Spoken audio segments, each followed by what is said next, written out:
নমস্কার, স্বাগত আপনাদের ত্রিপুরা নিউজ 8-এ। আজকে সারাদিনের বাছাই করা কিছু গুরুত্বপূর্ণ সংবাদ নিয়ে এই মুহূর্তে আমি আপনাদের সাথে রয়েছি পূজা। প্রথমত যে বিষয়টির দিকে আমরা নজর রাখবো, বিজেপি সদর শহর জেলার উদ্যোগে কালো দিবস পালন। 25শে জুন 1975 সালে আজকের দিনে তৎকালীন প্রধানমন্ত্রী ইন্দিরা গান্ধী দেশে জরুরি অবস্থা জারি করেছিলেন। আর এই দিনটিকে বিজেপি সদর শহর জেলার উদ্যোগে কালো দিবস হিসাবে পালন করা হয় বটতলা বাজার এলাকায়, এবং সেখানে উপস্থিত ছিলেন বিজেপি সদর শহর জেলার সভাপতি সহ অন্যান্য কার্যকর্তারা। জানেন যে 1975 সাল 25শে জুন ভারতবর্ষের ইতিহাসে একটা কালো দিন, যেই দিনে দেশের তৎকালীন সময়ের প্রধানমন্ত্রী ইন্দিরা গান্ধীর জন্য জরুরি অবস্থা জারি করা হয়েছিল। 1975-এর 25শে জুন থেকে 1977 সালের 21শে মার্চ পর্যন্ত এই 21 মাস ভারতবর্ষের প্রত্যেকটা প্রান্তে যে অরাজকতার সৃষ্টি হয়েছিল, ইন্দিরা গান্ধীর সদর্থক ভূমিকায় তৎকালীন সময়ের রাষ্ট্রপতি ফখরুদ্দিন আলী আহমেদ, ওনার দ্বারা এই জরুরি অবস্থা জারি করা হয়েছিল।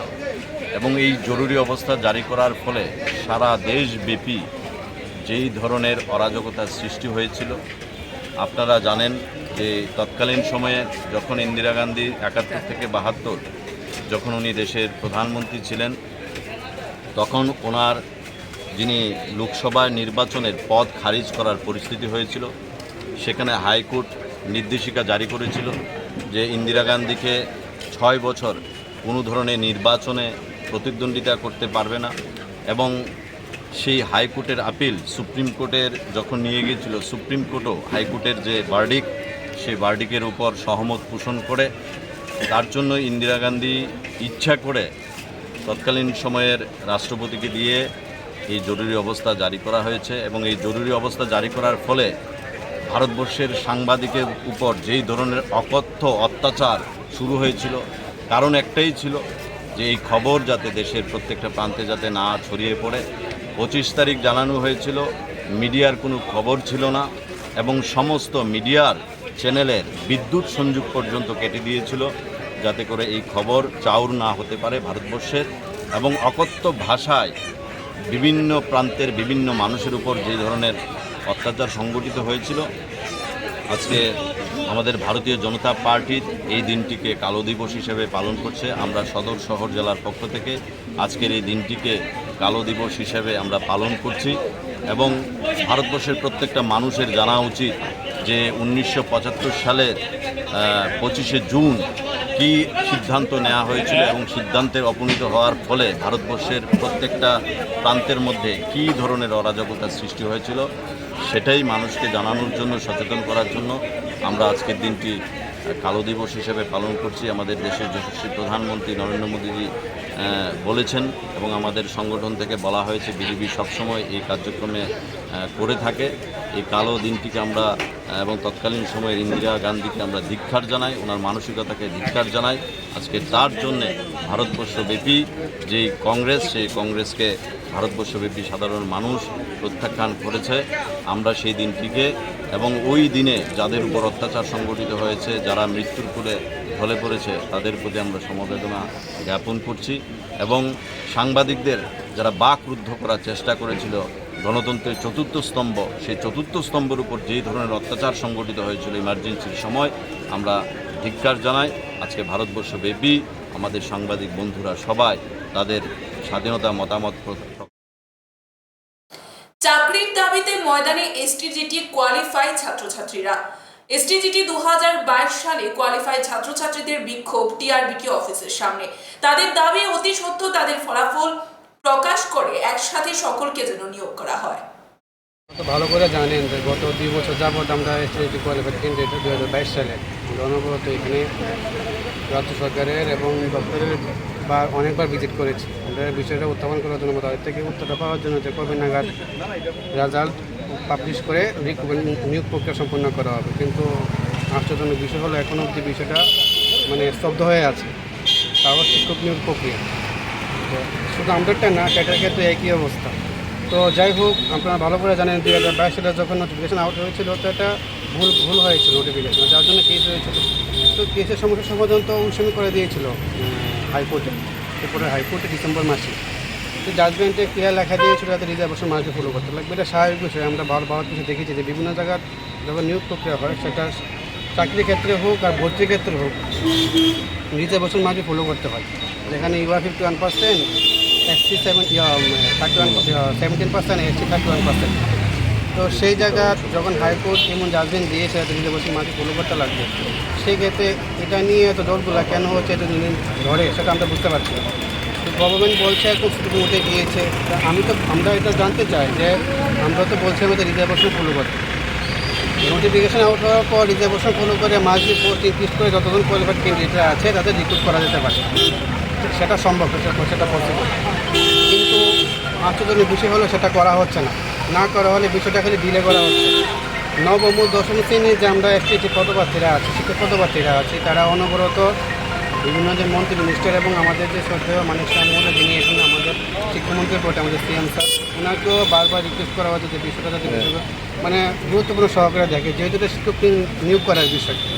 তো এখনও এটার একটা কুল কিনারা হচ্ছে না। আমরা অনবরত রিকোয়েস্ট করে যাচ্ছি যাতে এটা কুল কিনারা করে যত সম্ভব। কারণ দেখা যাচ্ছে অনেকাংশে সোশ্যাল মিডিয়ার মধ্যে অনেকে দোষারোপ আমাদের করছে যে আমাদের জন্য নাকি নেক্সট পরীক্ষা হচ্ছে না।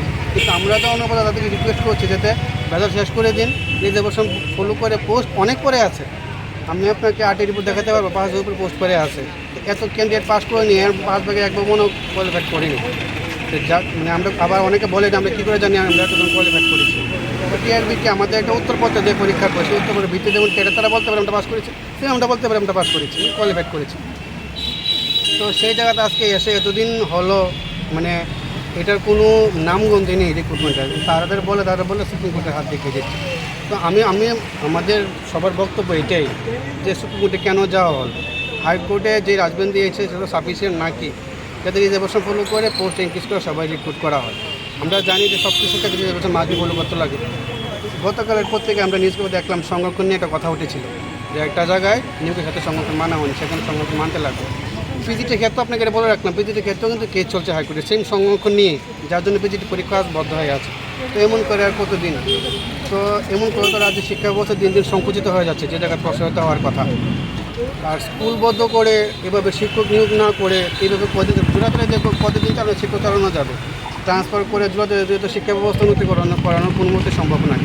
তো সেই জায়গাটা আজকে আমরা বিশেষ করে এসটি কোয়ালিফাইড ক্যান্ডিডেটরা আপনাদের মাধ্যমে, মিডিয়া আমার ভাই বন্ধুদের মাধ্যমে রিকোয়েস্ট করে যাত্রীদের কাছে এবং অন্যান্য ক্যাবিনেট মন্ত্রীপক্ষদের কাছে যাতে বিষয়টা গুরুত্বপূর্ণ সহকারে দেখে রিজার্ভেশনের প্রক্রিয়াটা যাতে ঠিকভাবে থাকে এবং যাতে রিজার্ভেশন ফলো করে মাসবি যে নিয়োগ প্রক্রিয়া সম্পূর্ণ করা হয়। এবং আমাদের যে রিকোয়েস্টটুকু আছে, আপনার 2 বছর হয়ে যাচ্ছে, আগামী 2 মাস পর 2 বছর কমপ্লিট হয়ে যাবে, যে আমরা যে পরীক্ষাটা হয়েছিল, আমরা যাতে পোস্ট ইনক্রিজ করে কোয়ালিফাইড ক্যান্ডিডেটদের রিক্রুট করা হয়। কারণ 9-10 এর টিচার অনেক ঘাটছে, আপনার খোঁজখবর নিয়ে দেখবেন স্টুডেন্টরা প্রায়শই রাস্তা বসে আছে। কেন?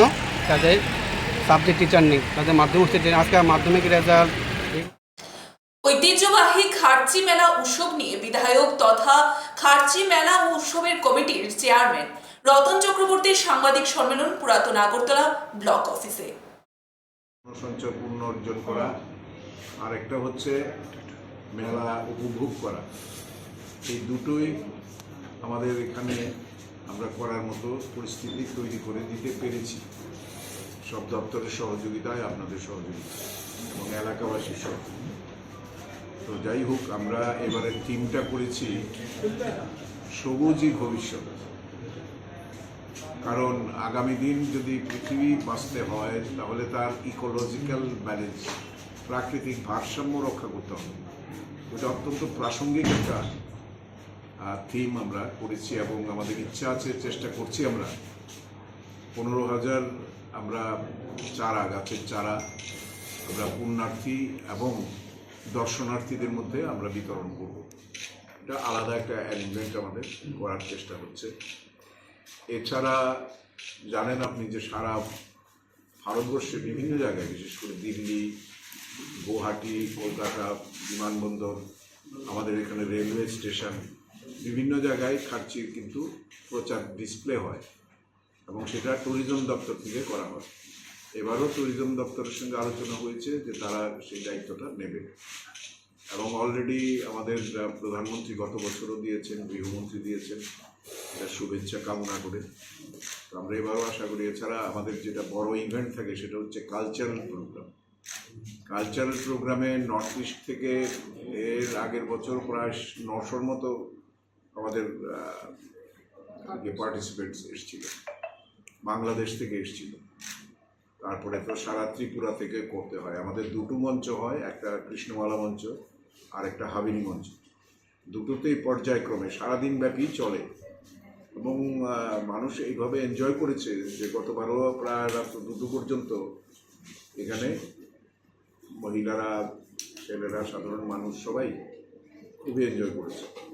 তো এই দিনটার জন্য সবাই অপেক্ষা করে থাকে। এছাড়া আমাদের ফুড কোর্টও হবে, যেখানে ট্র্যাডিশনাল ফুড মিলবে সেটাও। এছাড়া লাইটিং, মন্দির রং করানো, ব্রিজ রং করানো, নাকা পয়েন্ট তৈরি করা, কারণ এটা মানে বিশাল সংখ্যক মানুষের উপস্থিতি এখানে থাকে। 20 থেকে 25 লক্ষ লোক এখানে আসেন, সারা দেশ থেকে আসে। আর আগে তো সাধু সন্তদের এই মেলাতে কোনো স্থানই ছিল না।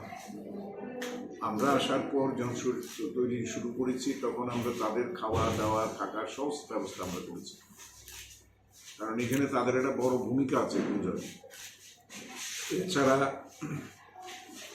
আমরা আরেকটা জিনিস করি, সেটাও কোনোদিন আগে হয়নি, সেটা হচ্ছে আমাদের এই এলাকার বিধানসভা কেন্দ্রের প্রতিভাবান, প্রতিভাময়ী ছাত্রছাত্রী। ত্রিপুরা ফরেস্ট ডিপার্টমেন্ট বনমিত্র ওয়ার্কার্স ডেপুটেশন গোর্খা বস্তি বন দফতরের অফিসে।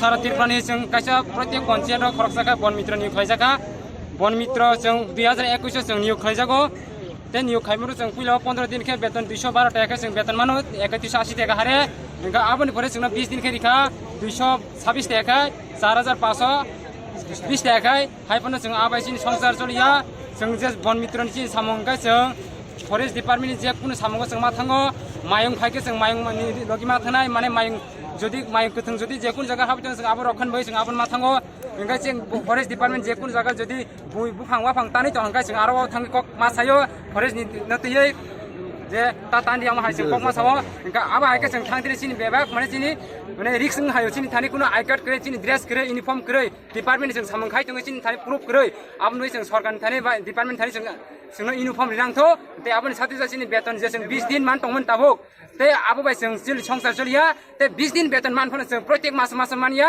प्रत्येक मास मास जों वेतन दिना नंथो आबन बाय जों दिने डेपुटेशन दिनो भयो जे 20 दिन जागो जों 30 दिन खान्यांथो रेगुलर वेतन ते सिनि वेतन जों बृद्धि खान्यांथो जों ताबो जे 226 टाका मामन आबासिन संसार मिलिया वेतन जों गोबां खेरिना नंथो जों आबन बाय जों दिने सरकार फरेस्ट डिपार्टमेंट जे बनत জাতীয় বাজেটের আগে ভারতবর্ষের সব রাজ্যের অর্থমন্ত্রীদের নিয়ে বৈঠক করলেন দেশের অর্থমন্ত্রী নির্মলা সীতারামন। আর সেই বাজেটে ত্রিপুরার 23টি দাবি রাখলেন ত্রিপুরার অর্থমন্ত্রী প্রণজিৎ সিংহ রায়। সাংবাদিকদের এক প্রশ্নের উত্তরে সার্বিক বিষয়ে বিস্তারিত জানালেন তিনি। Nirmala Sitharaman ji, and you are present there. So, is there any special assistance coming? क्या स्टेट से आपका डिमांड रहा है? डिमांड तो अभी आपको मालूम है, जैसे हर जब गवर्नमेंट ऑफ इंडिया का बजट होते हैं ना, तो बजट का पहले सभी स्टेट को लेके एक बजट मीटिंग होते हैं। जिस बजट के हर स्टेट से कोई अपना अपना कोई डिसीजन हो, कोई डिमांड हो, कुछ एक प्लेस करना पड़ता है। तो वो सब जब प्लेस होता है सभी स्टेट से, वो लेके बिफोर जैसे बजट उसके पहले इसको लेके कहाँ क्या किया जाए, कौन सा डिमांड कौन स्टेट का दिया है, तो उसको कैसे एक्सेप्ट किया जाए, कैसे करेगा वो सोचता है। तो उसी के लिए हमको 22 जून में जो हम लोग दिल्ली में उस पर हम लोग मीटिंग बुलाया गया under the chairmanship of honourable finance minister government of India Nirmala Sitharaman ji. तो भी देश का सभी फाइनेंस मिनिस्टर सभी उसके अटेंड किया है।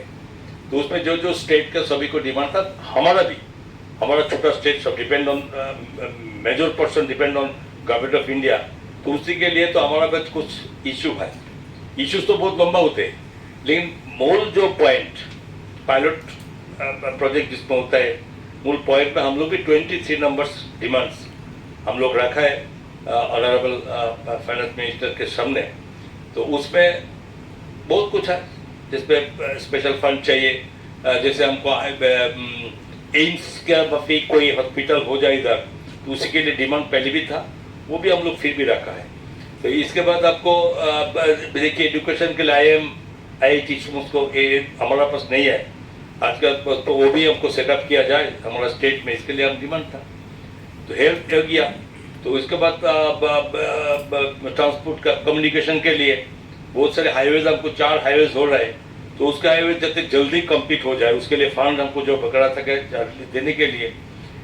डबल लेन रेलवे, आपको सबको मालूम है जे हमारे पास जो रेलवे ट्रैक वो सिंगल लाइन में चल रहे हैं ना, बहुत सारे स्टेट को जुड़े हुए हैं, लेकिन कोई ट्रेन आते हैं तो कोई किसी को रुकने पड़ता है, तो स्पेशली लोकल ट्रेन को बहुत दिक्कत होते हैं, लंबा टाइम को रुकने पड़ता है।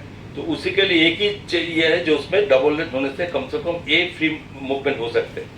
दूसरा बात है जो जैसे प्रधानमंत्री जी जैसे बहुत सारी स्टेट को हमारा स्टेट को दिया है कम्युनिकेशन के लिए ऑल साइड, कोई roadways, railways, Airways and waterways, सबको जैसे आगे बढ़ रहे हैं ना, तो उसके डबल लेन होने से कम अभी हमको 11 ट्रेन उधर त्रिपुरा से लेके हम लोग बहुत सारे स्टेट के साथ जुड़े हुए हैं, 5 ट्रेन चलते हैं लोकली, तो और भी ट्रेन हमको आएंगे। कोई हमारा जिसपे डिमांड है हमारा स्टेट का, कोई जम्मू कश्मीर चलो, कोई बॉम्बे चलो, कोई पुरी में जाओ, तो इसीलिए बहुत सारी ट्रेन की डिमांड है जो अभी डबल लेन ना होने का कारण नहीं होगी। तो इसके लिए ये भी हम लोग मंगाए, तो लॉजिस्टिक हब के लिए हम लोग मंगाए, तो हमको हमारा जो ADC एरिया TTA ADC इसके लिए स्पेशल फंड के लिए हम लोग डिमांड किया। तो 1-2 बहुत दिन तक बहुत दिन से हम लोग को जो डिमांड था 2 আসন্ন পঞ্চায়েত নির্বাচনে কতজন ভোটার ভোটদান উৎসবে অংশগ্রহণ করবে, ফাইনাল ভোটার লিস্ট প্রকাশিত হলো 24শে জুন। সেই বিষয়ে জানালেন রাজ্য নির্বাচন কমিশনার শরদিন্দু চৌধুরী। গতকাল 24শে জুন ফাইনাল ভোটার লিস্ট পঞ্চায়েতের প্রকাশিত হয়েছে। কতজন ভোটার রয়েছে সার্বিক বিষয় যদি একটু বিস্তারিত। পঞ্চায়েত ভোটের প্রস্তুতি হিসাবে যেটা একটা গুরুত্বপূর্ণ অংশ সেটা হলো পঞ্চায়েতের ভোটার লিস্ট তৈরি করা। তা গতকালকেই ভোটার লিস্টের ফাইনাল পাবলিকেশন হয়েছে। এই ফাইনাল পাবলিকেশন অনুযায়ী টোটাল ভোটার হয়েছেন 12,94,060 জন। তার মধ্যে মেল আছেন 6,58,589, ফিমেল আছেন 6,35,460 জন এবং আদার্সের আছেন 11 জন। এই আমাদের 35টা ব্লকে এই টোটাল 12,94,060 জন ভোটদাতাদের নাম অন্তর্ভুক্ত হয়েছে। এখানে একটা জিনিস বলে রাখা ভালো যে ফাইনাল পাবলিকেশন হয়েছে মানে এখন যদি কোনো কেউ চায় ওনার নাম অন্তর্ভুক্তি কোনো কারণে বাদ পড়েছে বা কারো সম্বন্ধে অবজেকশন, সেটা এখনও উনি দিতে পারেন। নিয়ম অনুযায়ী submission of last date of submission of nomination অবধি এই প্রসেসটা চলবে। এখানে রিটার্নিং অফিসার যিনি আছেন BDO, উনি এম্পাওয়ার্ড এটা ডিসপোজ করার জন্য, উনি তদন্ত করে এটার পক্ষে একটা সিদ্ধান্ত নিতে পারবেন। সে কবে নাগাদ ভোট গ্রহণ হতে পারে? সরকারের সঙ্গে সঙ্গে কোনো কথাবার্তা? আমাদের তো প্রপোজাল আছে আগস্টের 1 উইকে করার জন্য, আর যে সিদ্ধান্তই হোক আমরা জুলাইয়ের 1 উইকে ডিক্লেয়ার করে দেবো। সরকারের সাথে কি এই বিষয়ে নিয়ে কথাবার্তা হয়? হ্যাঁ, কথাবার্তা হয়ে গেছে। আচ্ছা স্যার, ফাইনাল ভোটার লিস্টে কি যে আমাদের যে খসড়া তালিকা থেকে নাম কমেছে না বেড়েছে? অল্প কিছু কমেছে, অল্প সামান্য। কমার কারণটা স্যার কিছু এটা সাধারণ বিশেষভাবে মৃত ভোটার হয়। এতক্ষণ পর্যন্ত আজকের বাছাই করা কিছু গুরুত্বপূর্ণ সংবাদ আমরা আপনাদের সামনে তুলে ধরার চেষ্টা করেছি। আজকের মতো আমাদের সন্ধ্যার লাইভ আমরা এখানেই শেষ করছি। পরবর্তী বিভিন্ন আপডেটস দেখতে অবশ্যই চোখ রাখবেন ত্রিপুরা নিউজ 8 এর পর্দায়। নমস্কার।